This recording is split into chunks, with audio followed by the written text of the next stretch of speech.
No, a seguir, ten a palabra Marcos Pérez Pena, que é xornalista, especialista en historia de organizacións políticas, ten xa unha trayectoria neste ámbito, e deixos con un.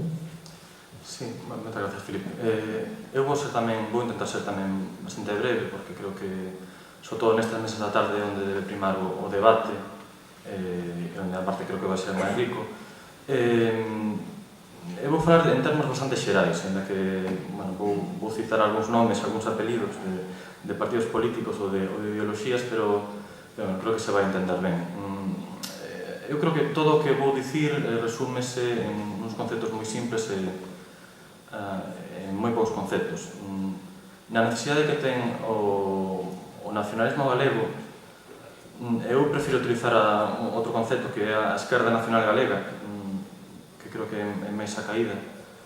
A necesidade que ten de repensar moitas cousas,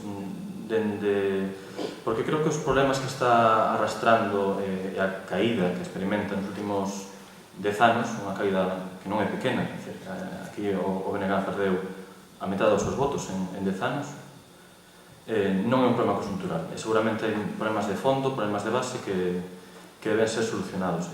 Para iso seguramente hai que desacralizar certos conceptos e repensar cousas que igual están na base da propia ideoloxía nacionalista a priori ou desta esquerda nacional galega que existe e que creo que debe existir. E creo que o concepto fundamental é o da sociedade. A sociedade galega, a sociedade civil galega, igual non tanto a relación do BNG ou do nacionalismo galego coa sociedade, que é algo no que se incide moito. Creo que o BNG ten moitos problemas para relacionarse coa súa sociedade, coa sociedade galega. Pero creo que o problema ven de atrás. Creo que o BNG ten un problema de concepción da propia sociedade galega e de análise da sociedade galega. Daí xurden o resto dos problemas, incluso os seus problemas internos. Creo que, en certa forma, o BNG non sei se en algún momento estivo nesa posición, pero hoxe en día creo que está claro que renunciou a liderar a sociedade galega, a loitar por conquistar a hexemonía social, entendida nun estilo gramsciano, que simplemente tamén se pode resumir noutra cousa que falarei despois, na incapacidade que ten o nacionalismo o que tivo, ou nas últimas décadas, de que a sociedade galega sexa distinta. E creo que o gran problema, incluso do propio autogoberno en Galicia, é do sentimento identitario. A sociedade catalana é distinta, madrileña. Ti camiñas por Barcelona e sabes que estás noutro país. E non é porque teña máis autonomía, maior nivel competencial que Galicia, é porque a sociedade é distinta. Iso é unha construcción que fixo o catalanismo e que fixo a sociedade catalana. En Galicia iso non pasa. Iso é un gran fracaso da sociedade galega no seu conxunto e máis concretamente do nacionalismo galego. En que erra o nacionalismo galego e en que errou nos últimos 20 anos? Porque eu creo que o problema ven de atrás, non ven do... No ano 2000, por moito que o BNG tivese o apoio ao 25% da sociedade galega, o BNG, estes problemas que está vivindo hoxe en día, que agora son máis claros, estaban igualmente presentes. Creo que non hai un cambio tan grande entre o ano 2000 e o ano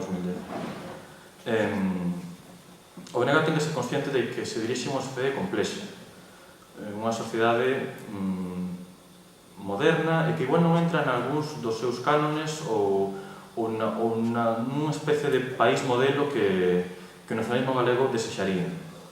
Eu mesmo podría desexar, pero que, en certa forma, é inútil. É inútil desexar e pensar que existe ese país cando non existe. Hai que traballar sobre o país real.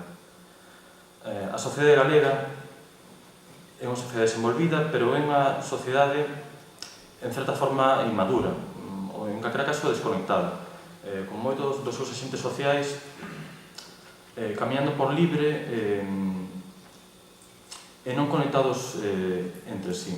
Por iso creo que é preciso que calquera forza de esquerda, calquera forza que queira transformar a sociedade, ten que traballar sobre unha sociedade rica e ten que promover e loitar por enriquecer e por activar a sociedade civil, crear cultura cívica. Aí entran, por suposto, os movimentos sociais. É algo sobre o que se ten falado bastante, a relación entre o nacionalismo galego e os movimentos sociais, digamos, a parte máis activa e máis organizada da propia sociedade.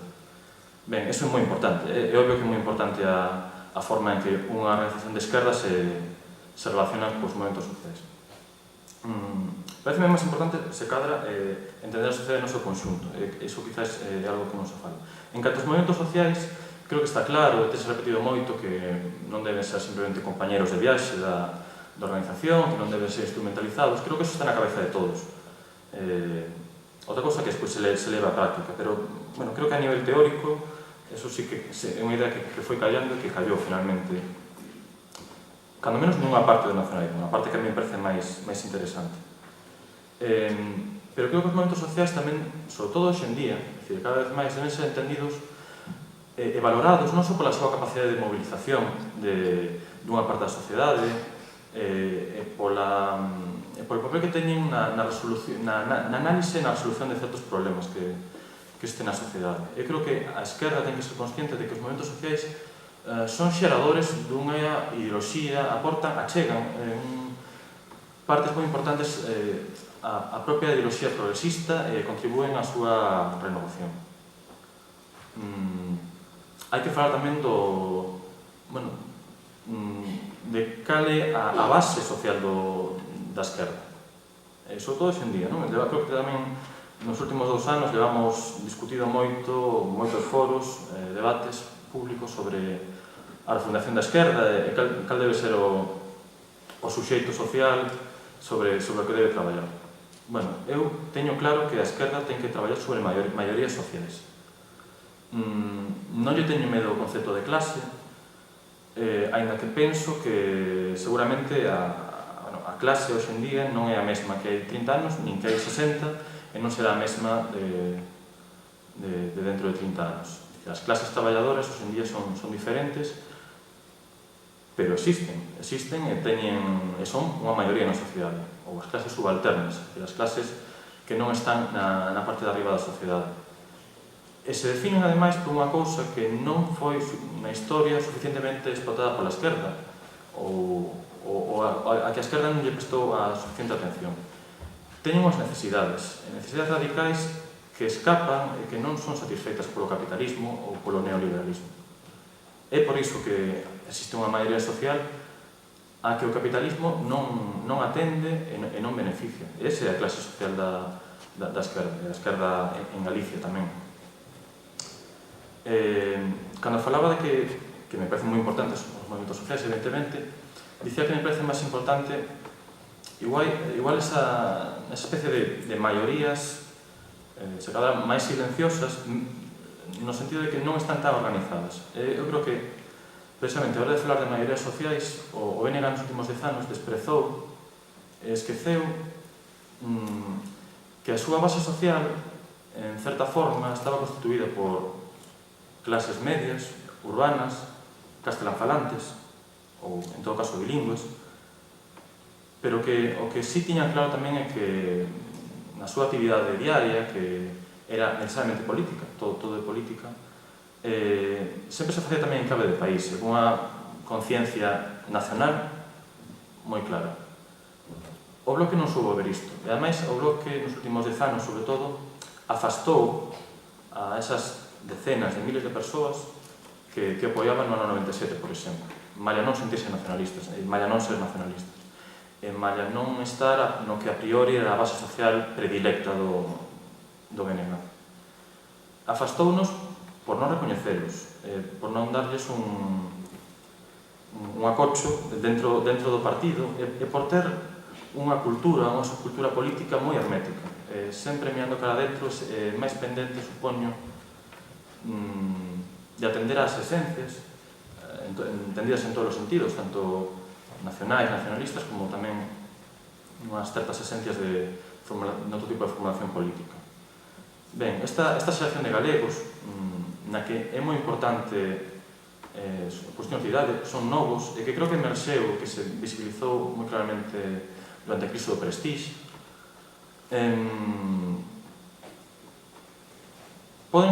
non son nacionalistas, pero votaron, e algúns seguen votando o BNG. Creo que Carlos tamén se refería en boa medida a eles. E, sobre todo, tamén se caracterizan porque Bueno, eles están na sociedade, forman parte de estruturas sociais que son diferentes a como as podíamos entender ou como podían entender a esquerda máis clásica ou as organizacións políticas hai 30 anos. Pertencen, forman parte de estruturas sociais, ten tamén estruturas mentais, transversais, líquidas, un concepto que está tan de moda, capilares. É unha organización política de esquerdas que non saiba ver isto desatende a unha parte moi importante da súa base social. E isto é unha das cousas que calquera partido de esquerda, o partido que teña que representar a esquerda nacional galega, teña siglas que teña, iso é o que menos me importa, ten que ter moi en conta. Falaba antes da lingua. Eu non son sociolingüista e non quero meterme neste tema. Teño que dicir unha cousa. Aquí o BNG tamén leva cometidos moitísimos erros. E nisto non é tanto en canto as propostas políticas ou legais, legislativas que puido presentar nos últimos anos, cos que eu estou perfectamente de acordo, e que aparte se encadran nunha tradición de uso das institucións e da propia legislación en a defensa da lingua galega moi interesante e que debe ser reivindicada.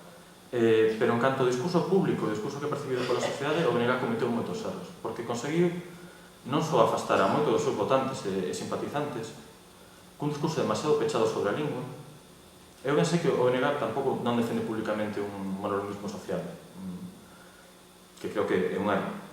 Eu, nese sentido, estou moi de acordo con Kiko Monteagudo, por exemplo, en todo o que fala sobre este tema, pois non me vou estender. Pero compre ver no tema da lingua, ligado tamén a este grupo amplo de esta xeración de galegos non nacionalistas, pero cunha idea de país, cunha idea nacional, factores moi positivos.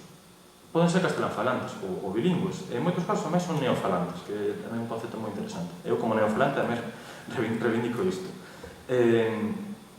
Pero teñen unha defensa activa da lingua que fai que, creo que iso é sobre o que hai que traballar, é o que hai que ter en conta. Hai que traballar e ter en conta e achegar estes sectores non dende posicións resistencialistas, senón todo o contrario. Hai que achegarse a eles con discursos moito máis abertos e nos que eles se sintan representados, porque eles obviamente non son un inimigo é outro. E o inimigo, en certa forma, tamén é unha tendencia que leva décadas alí de deterioro desta situación e que para revertila vai haber que traballar moito. Isto non se soluciona evidentemente con unha manifestación ou con manter posicións duras ou resistencialistas durante 5 ou 10 anos.